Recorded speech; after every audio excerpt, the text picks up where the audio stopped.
now I am going to take up the immutable data types first.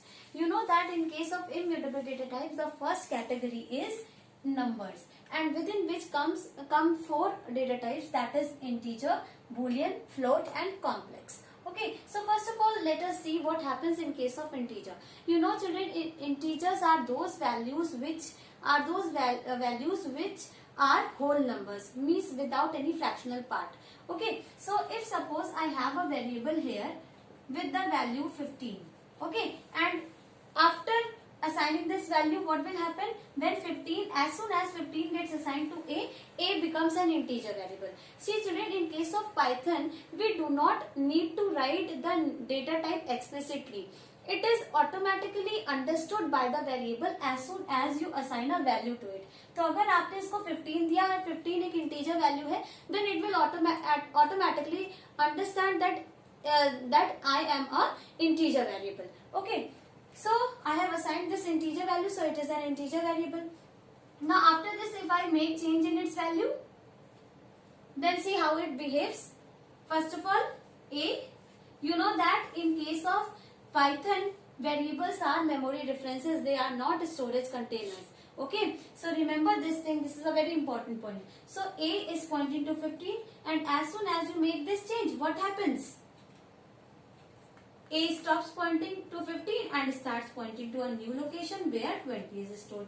So remember, this thing is very important. Memory representation is very important, and that is why I am taking up these data types again. Okay. Now what happens in case of boolean? Suppose you have a variable A having the value true. Okay. Then if you change its value,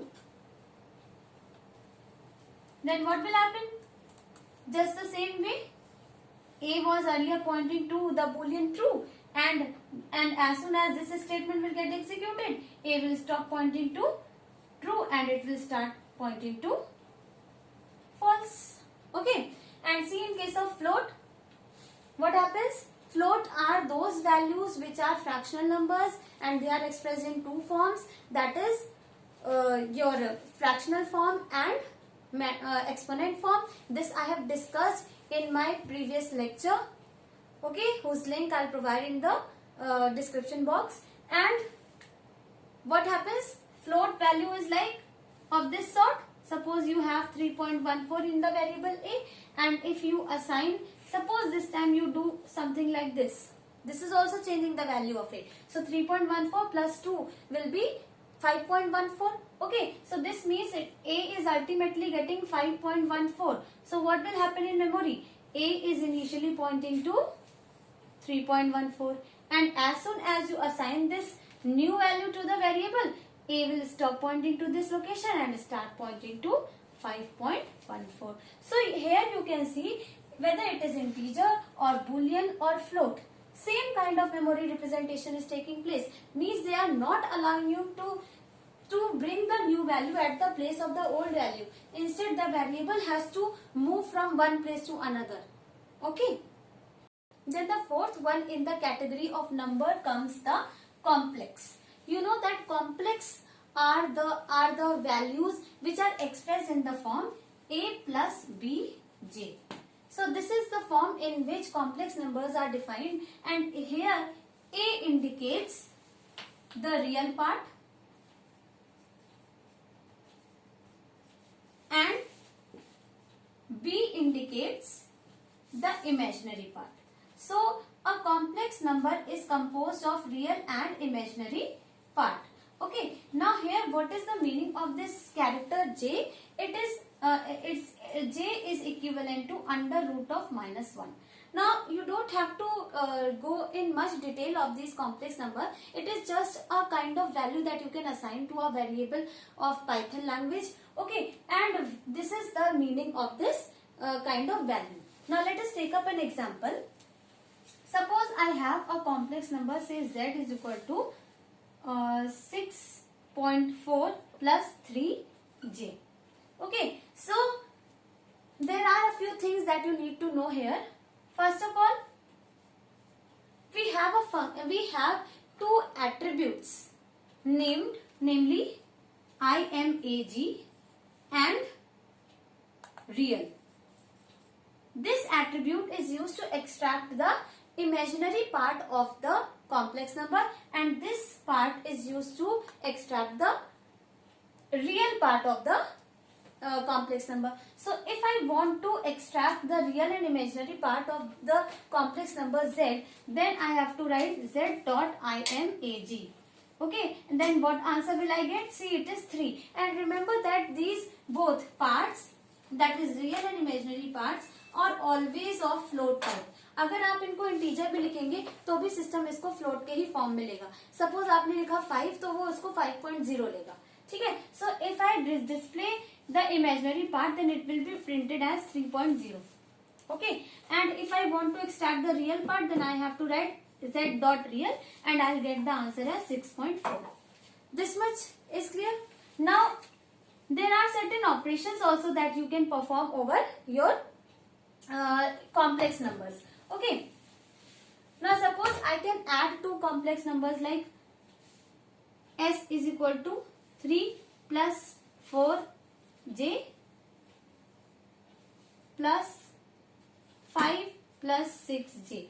So these are the two complex numbers. Now if I add them, then what will happen? Real and real part will get added, means 3 plus 5, and imaginary and imaginary parts will get added. So the ultimate answer, if you print s after this statement, then ultimate answer will be 8 plus 10j.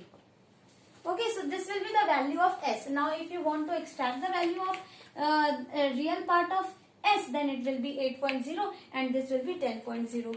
Okay, so this is the case of complex numbers. Now what happens here?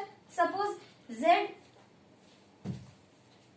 was pointing to the place where 6.4 plus 3j was there, and suppose here also I have taken, here also I would have taken z only, then what will happen? The result of z will become this. Okay, and what will happen in this case? Again the same way like integer, boolean and float used to behave. It will stop pointing to the previous location and start pointing to a new location where 8 plus 10j is stored. Okay, so again complex are also immutable data types. Then the second category of immutable data type is string. Like children, I told you string is a sequence of Unicode characters enclosed within single quotes, double quotes, triple single quotes or triple double quotes. So any sequence of Unicode characters enclosed within any of these quotes is called as a string.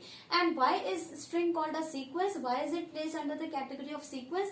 Because you know that from the lecture of data types, I told you there that whenever you have a string, that string is stored in memory in this way. What happens?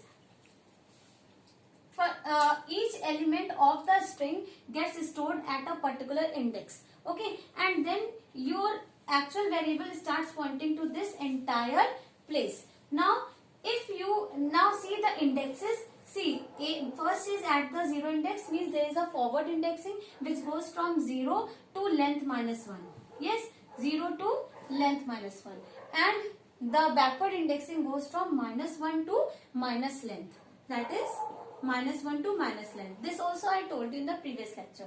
And now if I want to access a particular element of this string, okay, then in that case I will have to make use of these indexes. So suppose I want to extract dollar from this string, then I will write a of, means I cannot just write simply a, because if I write a, if I simply write a, then my output will be the entire string, that is a, b, no not a, I should write s, because s is the name of my string. So a, b, c, d, $1, 2, 3. So if you print the entire string, that is the full variable name, then in that case your output will be entire string. But if you want to access a particular element, suppose dollar, then in that case you will have to specify the index number. You can specify backward as well as forward index, whatever you prefer. Okay, so if I write s of 5, then I will get the answer as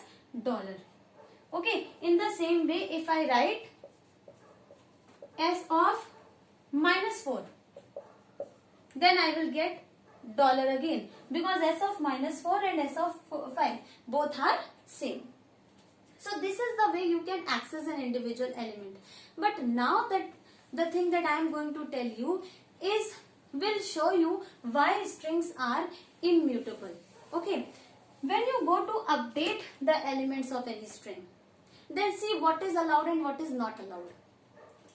If suppose you want to replace this d with suppose hash, okay, you want this d to be replaced with hash, but then this kind of work cannot be done on string. This is not allowed. So if you want that instead of this d at this same memory location, इसी location पे d की जगह hash आ जाए, तो this is not allowed in string.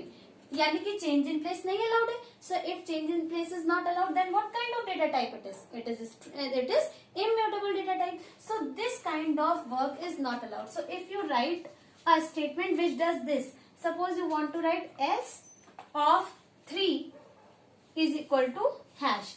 तो इस statement का क्या meaning निकला? That you want to replace the previous value of s3 with hash, but this statement will give you error, saying that your string is immutable data type. Okay, but one kind of change you are allowed to make, that you can assign an entire new value to the variable s. आप एकदम नई string आप दे सकते हो. Suppose I take the new string as Ravi. This is allowed. ठीक है, आप एक इंडिविजुअल एलिमेंट नहीं बदल सकते हैं स्ट्रिंग का, लेकिन आप पूरी की पूरी स्ट्रिंग बदल सकते हैं. Means you can assign an entire new string to the same variable, and in that case what will happen, see उस केस में क्या होगा कि आपने अब एस को नई स्ट्रिंग दे दी, तो अब ये क्या करेगा, ये जो एस है ना, it will stop pointing to this string. अब मेमोरी में ये यहाँ पॉइंट करना बंद कर देगा, and it will start pointing to a new list, new string whose values are R, A, V and I at the indexes in the same. तो यहाँ पे ये चीज अलाउड है, देखिए. और यही तो होता था इम्यूटेबल में, that as soon as you give a new value, the variable used to stop pointing to the previous location and starts pointing to a new location. ठीक है, तो ये हमें अलाउड नहीं हुआ, चेंज इन प्लेस अलाउड नहीं हुआ, और ये अलाउड हुआ. So that is why string is also a immutable data type. Then the third type of immutable data type is tuple. Tuple, you know that it is a collection of comma separated values enclosed within parentheses. Now see, this is the example, and if this is the tuple, then this kind of memory allocation you will have in RAM. That okay, so see what is happening. You have 4 values within this tuple, and each you have indexes in this tuple also, just like you had in case of string, because it is also a sequence. So 0, 1, 2, 3 is the forward index, and -1, -2, -3 and -4 will be the backward index. Okay, and 0 index will be pointing to 3, this will be pointing to x, this will be pointing to 15.6, and 3 index will be pointing to x, y, z. Okay, now if you want to access individual elements of this tuple, then you will simply write, suppose I want to change, I want to access 15.6. Okay, so I will write t of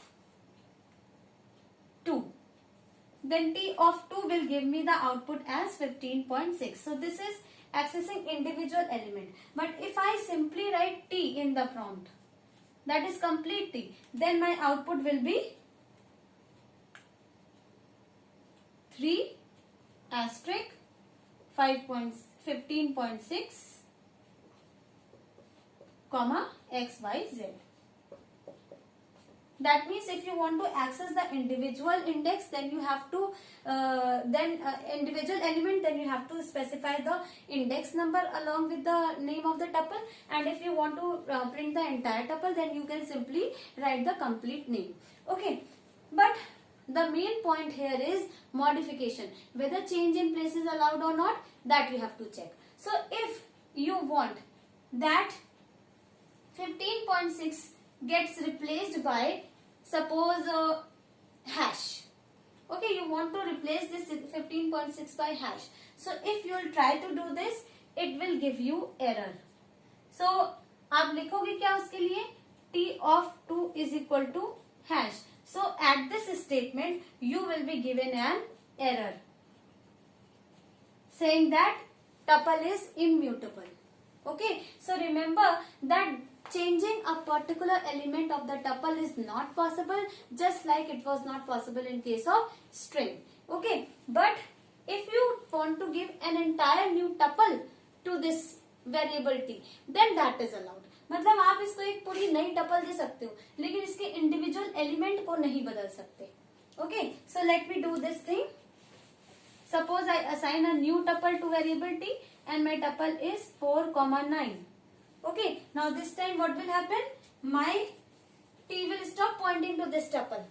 ठीक है, and it will start pointing to a new tuple with values 4 and 9.